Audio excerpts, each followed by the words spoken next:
चलिए सर, इधर तक कैमरा में देखेगा। सिवान लोकसभा से निर्दलीय प्रत्याशी हैं, जो आपका क्रमांक संख्या 10 है, अंकुर छाप है। तो इस समय जनता के बीच जा रहे हैं, जनता की समस्याओं को जान रहे हैं, और हमेशा से पहले हमने इंटरव्यू भी चलाया था, तमाम सारी समस्याओं को आपने पंपलेट में जारी किया था। अब जब क्षेत्र में जा रहे हैं सर, क्योंकि कम समय है, कम समय में सारे कैंडिडेट रेस हो गए हैं और आप भी रेस हैं, तो जनता के बीच जा रहे हैं, घूम रहे हैं, तो जनता के बीच क्या समस्या रख रहे हैं, क्या सुन रहे हैं उनसे? देखिए, झर के पूछ रुमांत झरे, बहुत अच्छा कविता रहा है। झर के पूछ रुमांत झरे, पुस्तक का झरना बाकी है, और ऊपर ऊपर तन तो संवर चुका, अभी मन का संवरना बाकी है। जी धन्यवाद। अभी जिस तरह से हम जनता के संपर्क और जनता के बीच जा रहे हैं, तो देखिए आने दिनों में जिस तरह से जनता चुनाव का बहिष्कार कर रही है। अभी दरौली साइड की घटना है, कई गांव के लोगों ने चुनाव का बहिष्कार किया है, लोग बहुत रुपयों का बहिष्कार कर रहे हैं, कहीं कहीं नेताओं का विरोध किया जा रहा है, नेताओं के रैलियां रोकी जा रही है, नेताओं पर हमले किए जा रहे हैं। क्यों क्यों क्यों तो कारण क्या? अब देखिए, अगर ये जिस तरह से नेताओं का विरोध हो रहा है, इसका मतलब यही है कि नेता लोग काम नहीं करते हैं, केवल बहुरूपिया बनाते हैं, हिंदू को मुसलमान से लड़ाते हैं, औरत को मर्द से लड़ाते हैं, युवाओं को बेरोजगार बना रहे हैं। बस इनका एक ही रोजगार बच गया है, धर्म को धंधा बना दीजिए। जिस तरह से सिवान की जनता चुनाव का बहिष्कार कर रही है कि भाई कह दे कि ये तो बहुरूपिया लोग हैं, इनका तो सारा रंग, थोड़ा सा पानी पड़ेगा तो इनका तो लिपस्टिक की तरह से रंग उतर जाएगा है। कोई हरा उड़ रहा है, कोई पीला उड़ रहा है, लेकिन ये कोई नहीं उड़ रहा है कि हमारे क्षेत्र के जो नौजवान हैं वो क्यों बेरोजगार हैं, वो क्यों दिल्ली बम्बई महाराष्ट्र भगाए जा रहे हैं, उनके सिवान में रोजगार क्यों नहीं है?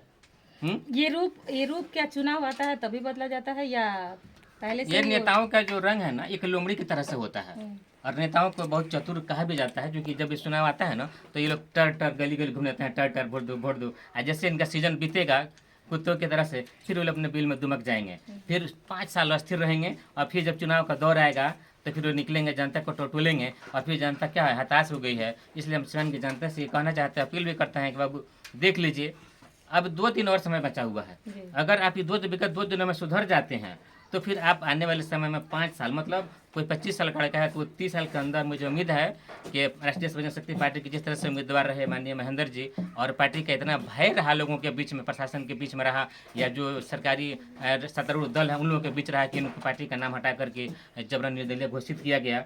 तो जिस तरह से इन लोगों का भय का माहौल है, और मुझे लग रहा है कि जिस तरह से महेंद्र राय जनसंपर्क कर रहे हैं और चुनाव के लिए जनता इनका समर्थन दे रही है, तो मुझे उम्मीद है कि जनता भरसक महेंद्र राय को साथ देगी, और महेंद्र राय चुनाव जीतेंगे, और चुनाव जीतने के उपरांत सिवान को एक नया सिवान बनाएंगे। क्योंकि सिवान की जनता जिस तरह से दहकता हुआ सिवान देखी है, हत्या का सिवा बाजार देखी है, बलात्कार का बाजार जिस तरह सिवान में था, तो कोई 6 इंची छोटा करने का नारा देता था ना, कोई हिंदू को मतलब कि कत्ल का बाजार चला था। तो हम सिवान की जनता के चैनल के माध्यम से अपील करते हैं कि बाबू समय है, देख लो, और फिर हम ये नहीं चाहेंगे कि पुराना इतिहास दोहराइए। अगर पुराने इतिहास से बचना है तो परिवर्तन के लिए जनता एक बार जगे और माननीय महेंद्र जी का साथ दे, और जिस तरह से महेंद्र जी वादा करते हैं करेंगे भी, और जो भी काम बचेगा ये हम करने का आपको वादा करते हैं। लेकिन हम ये रिक्वेस्ट करेंगे कि आप पुराने वाले सिवान के दौर में मत जाइए, क्योंकि पुराना सिवान दौर इतना खतरनाक था बाबू, हम लोग देखे हुए हैं कि लोग घर से निकलना नहीं चाहते थे। मैडम ये चीज़ आप लोग भी देखें, जो नहीं जानते हैं, जो बच्चे भूल गए हैं या जो बुजुर्ग भूल गए हैं, तो जो वोट के जो एजेंट कहे जा रहे हैं उन लोगों के बहकावे मत आए।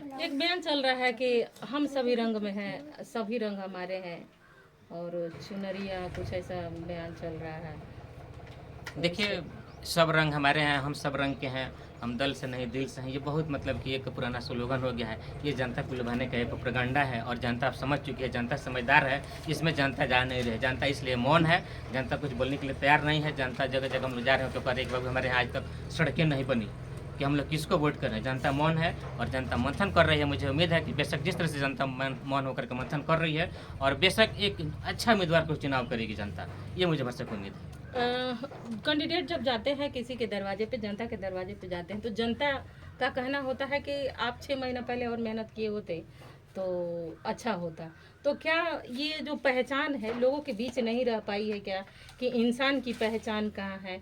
क्या 1 महीना 1 साल से, जो 1 महीना से लगता है और जो 1 साल से लगता है, तो क्या 1 साल वाला 1 महीना पे भारी पड़ता है? ये कैसी पहचान है?